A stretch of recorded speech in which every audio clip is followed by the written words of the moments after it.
Hi, welcome to Big Ted's Home and Garden. In this video we're going to be taking a look at the Ryobi One Plus OPP 1820 cordless pole pruner or pole saw. This Ryobi pole saw is part of the One Plus range, which is a full range of power tools from Ryobi. They include things like drills, sanders, hedge trimmers as well.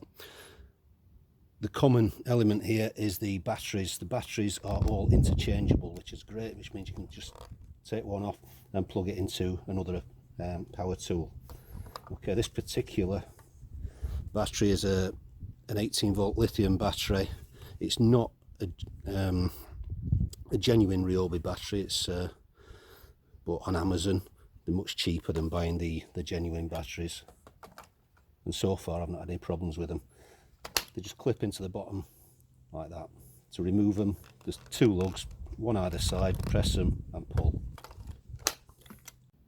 This Ryobi pole saw is basically a mini chainsaw with an 8-inch bar on the end of a long extendable pole with the controls down at the bottom. Current length, as it's set up at the moment, is 2 meters. Okay, but there is another bar that we can add to give us 3 meter length. Right, at this end of the chainsaw we've got an 8-inch chain bar. Actual working length though is close to 7 inches, as you can see there. The chain runs at 5.5 meters per second, which is adequate for doing anything I've had to use it for. On the bottom we've got a hook for pulling down any branches. On the top we've got a port for filling the oil reservoir. Like any chainsaw, you're going to have to use chainsaw oil to lubricate the bar and chain. At the other end of the pole we've got the battery and the 2 triggers. These both have to be pressed simultaneously to operate the chainsaw, like so. You can hear it's not particularly noisy. And you've got a shoulder strap which connects here and here and will take some of the weight off your arms. The head and the handle are joined in the middle by this grey connector here. Now you can actually separate it and add an extra bar, which will give us an extra meter length. So I'll show you how we do that now. Extending the pole is easy. Grab both the pole and the connector and twist the connector anti-clockwise until it unscrews,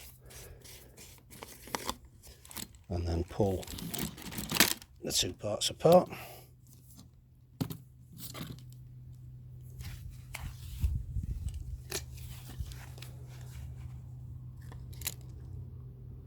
You can then push the extension pole into there like that, screw that on,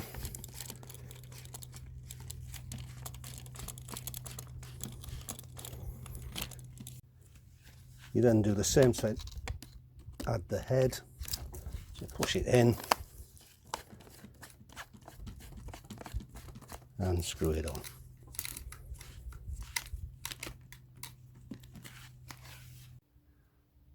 That then gives us a total working length of just under 3 meters. I think it was 2 meters 95 or 116 inches.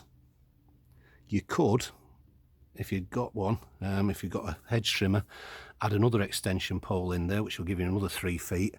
But a friend who did this found that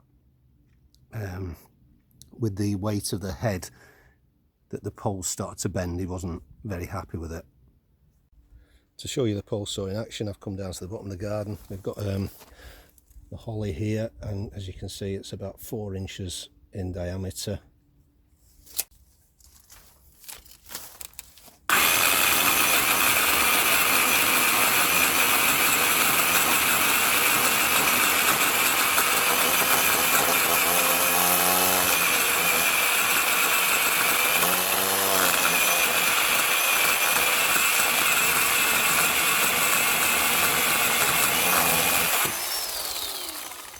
As you can see, it went through that no problem at all.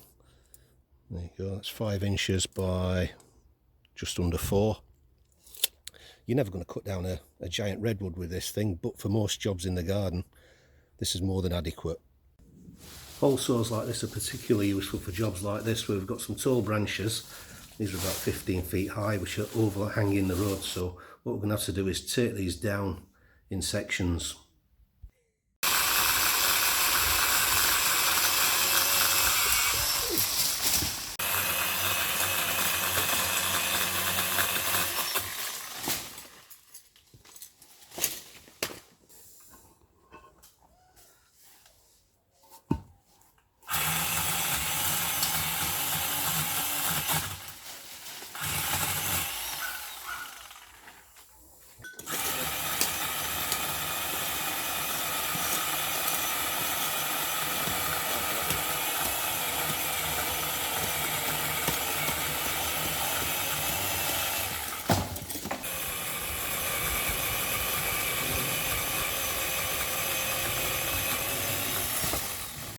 No problem. So are there any downsides? I have found a couple, to be honest with you. It can sometimes leak a little bit of oil, not a lot, but something you might want to watch out for. But the main one is if leaves and twigs get underneath the guard. Okay, it can clog up the chain and the chain can come off. Right, so try and keep it away from any foliage. On the whole though, I've been very, very pleased with this Ryobi Pulsar. I've had it for about 2 years now. I've used it on a wide variety of trees, with magnolia, apple, holly, lime trees, all without any problems. The Pulsar itself, it's lightweight, it's easy to handle, and it's quiet, so I've got no complaints at all. So I hope you found this useful. If you have, please leave a thumbs up below. If you've got any questions, leave a comment below, and don't forget to subscribe to Big Ted's Home and Garden. We'll see you soon.